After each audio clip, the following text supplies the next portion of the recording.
Good morning to all of you. मैं सेल भूषण साहब from Champaran Bihar में उम्मीद करता हूँ कि आप लोग बिल्कुल अच्छे होंगे, स्वस्थ होंगे, तंदुरुस्त होंगे। मैं आज आप लोग के बीच एंशिएंट हिस्ट्री का पार्ट 48 लेकर आया हूँ, जो कि इसके पहले वाले जो भी पार्ट है मैं ऑलरेडी अपलोड कर चुका हूँ, आप उसे जाकर देख सकते हैं। आज हम लोग बहुत इंपॉर्टेंट यानी मस्ट इम्पोर्टेंट टॉपिक को हम लोग कवर करने जा रहे हैं। मात्र 10 से 12 मिनट का ये वीडियो होगा, जो कि गुर्जर प्रतिहार वंश को हम लोग कवर करेंगे कंप्लीट रूप से, और चंदेल जिसे जजाक भुक्ति वंश के भी नाम से जाना जाता है। ठीक है, इसको हम लोग कवर करेंगे। कुछ छोटे छोटे राजवंश है, उसको भी हम लोग इसी मात्र 10 से 15 मिनट के वीडियो में हम लोग कवर करने जा रहे हैं। आप मेरे सेशन में शुरू से अंत तक बने रहिएगा, थोड़ा सा भी स्किप मत कीजिएगा, नहीं तो आप बहुत सारे ऑब्जेक्टिव प्रश्न उत्तर से आप वंचित रह जाएंगे। ठीक है, तो बाद में मत कहिएगा जी आप तो बोले थे हम लोग इसके बारे में कंप्लीट जानेंगे लेकिन इस छूट गया, तो ये आपका दोष होगा, ये आपका प्रॉब्लम होगा। तो इसलिए आपको स्किप नहीं करना है थोड़ा सा भी। ठीक है, देखिए गुर्जर प्रतिहार वंश, इस वंश के जो उत्पत्ति जो होता है गुजरात में होता है। गुजरात तथा दक्षिण पश्चिम राजस्थान में होता है। ये दो जगह पे ये गुर्जर प्रतिहार के उत्पत्ति होता है। ठीक है, इस वंश के जो द्वितीय इस वंश के संस्थापक नागभट्ट थे। कौन थे? नागभट्ट थे। ठीक है, नागभट्ट ने मालवा के क्षेत्र पर अपना अधिकार कर लिया। क्या कर लिया था? ये नागभट्ट ने ये मालवा के जो क्षेत्र पर इन्होंने क्या कर लिया था? अधिकार कर दिया। इस वंश के द्वितीय सबसे प्रभावशाली अगर कोई शासक था तो उस शासक के नाम था वत्सराज। क्या नाम था? वत्सराज। ठीक, और इस वंश ने कनौज के लिए, किसके लिए? कनौज के लिए त्रिस्तरीय संघर्ष में भाग लिया था। ठीक है,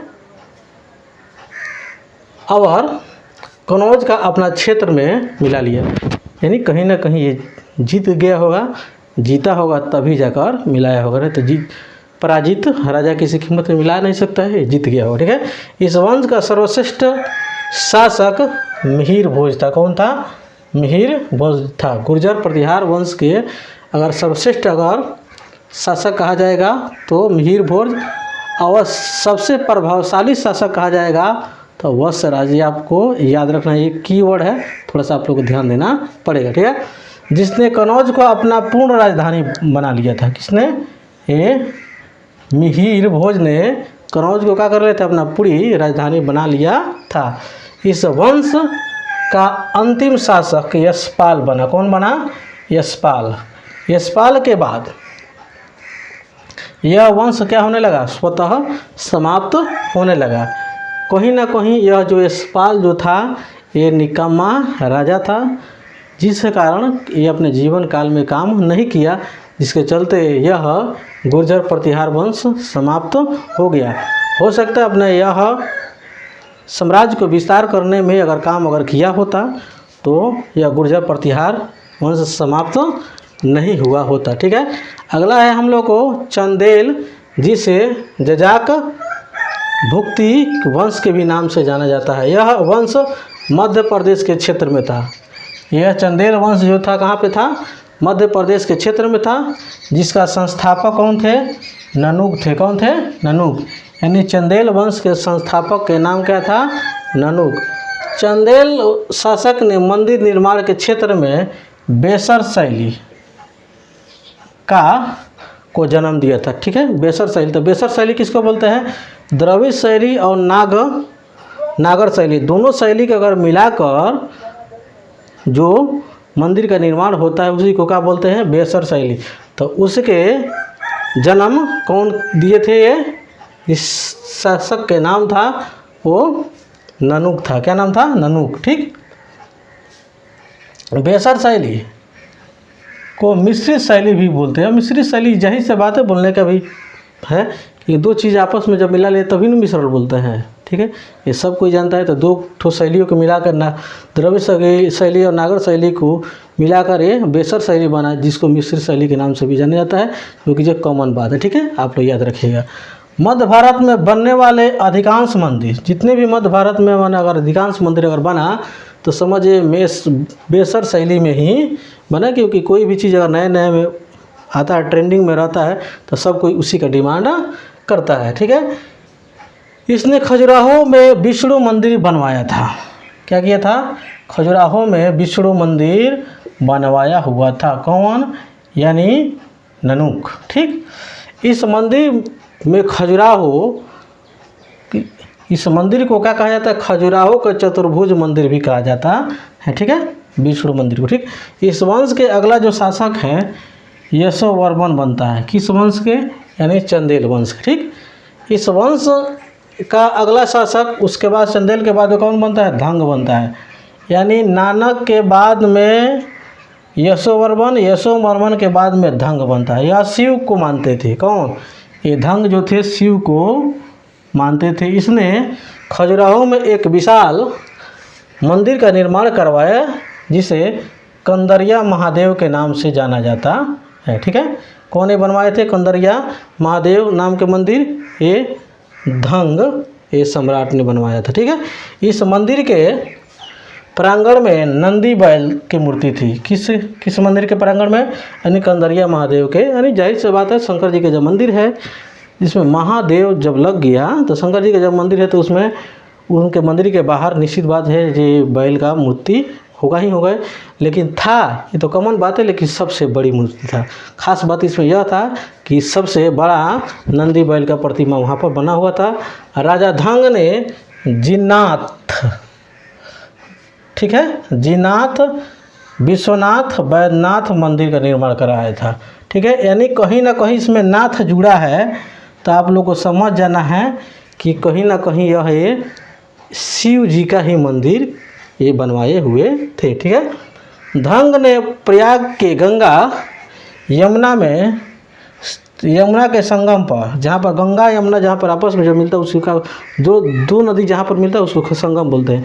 तो जहाँ पर गंगा यमुना दोनों जब मिलती है, उसी जगह पर इन्होंने क्या कर लिया? जल समाधि ले लिया। कौन? यह धंग ने, धंग राजा ने। ठीक है। इस वंश का सबसे प्रतापी शासक कौन आया? विद्याधर आया। कौन आया? विद्याधर था। ठीक। प्रतापी शासक विद्याधर, जिसने गुजरात के शासक राज्यपाल को क्या कर दिया था? हरा दिया था। कौन? विद्याधर। ठीक है। क्योंकि इन्होंने महमूद गजनबी का सामना नहीं किया था। हालांकि जब विद्याधर ने क्या किया था? राज्यपाल की हत्या इसलिए किया था कि राज्यपाल को क्या किया था? ये विद्याधर ने ये महमूद गजनबी को मारने के लिए भेजा, लेकिन महमूद गजनबी का इतना खतरनाक था जी, देख कर ही भाग के चला आया। जब चला आया तो गुस्सा आ गया विद्याधर, अदा के नहीं को धक उड़ा दिया। पोका कहीं के रे, कैसा तू डरपोक मेरा सेनापति है रे, तू तो मेरा नाके कटवा देगा। इससे बढ़िया तू अपना नाक, मेरा नाक कटवाने से पहले तू अपना सर कटवा ले। धक इनका सीधे धके काट दिया। ठीक है। तो यहीं पर इनका चैप्टर क्लोज हो जाता है। ठीक है। बल्कि डर के भाग इसको सामना करना चाहिए जी भाई, महमूद गजनबी से उसे युद्ध करना चाहिए। डर के भाग के विद्याधर के पास आया, अब विद्याधर ने उनको क्या कर दिया? सरकलम कर दिया। ठीक है। विद्याधर एक ऐसा अकेला भारतीय शासक था, ठीक है, जिसने महमूद गजनबी के क्या किया था? महत्वाकांक्षाओं को सफलतापूर्वक विरोध किया, एकदम डॉट के विरोध किया महमूद गजनबी के। ठीक है। कौन? विद्याधर। ठीक है। इस वंश का अंतिम शासक परमर्दिर देव कौन थे? परमर्दी देव था, जिसने पृथ्वीराज चौहान तृतीय को पराजित कर दिया। ठीक है। जिसने क्या कर दिया? पृथ्वीराज तृतीय को पराजित कर दिया और उसके क्षेत्र को क्या कर लिया? मिला लिया। ठीक है। अल्लाहरुदल, आप लोग अल्लाहरुदल के नाम सुने होंगे। ये अल्लाहरुदल दोनों भाई परमहरदिल देव के सेनापति थे। ठीक है। जो पृथ्वीराज चौहान के साथ ये दोनों भाई लड़ाई करते करते, युद्ध करते करते दोनों के दोनों बेचारा शहीद हो गए, दोनों के दोनों मर गया। ठीक है। यदि आपको ये कंटेंट अच्छा लगा होगा, ठीक है, तो आप इसे लाइक कर सकते हैं। अभी तक मेरे चैनल को सब्सक्राइब आप नहीं किए हैं तो सबसे पहले आप मेरे चैनल को सब्सक्राइब करें। आप लोग से काइंडली रिक्वेस्ट है। और ज़्यादा से ज़्यादा लोगों के बीच में शेयर कीजिए। और ख़ास बात यह है कि मेरे चैनल पर बहुत से सारे video modern history, medieval history, physics, chemistry, biology का पढ़ा हुआ है, मैथ का भी पढ़ा हुआ है। उसे आप जाकर देखिए और उसका जाकर लाभ उठाइए, ठीक है।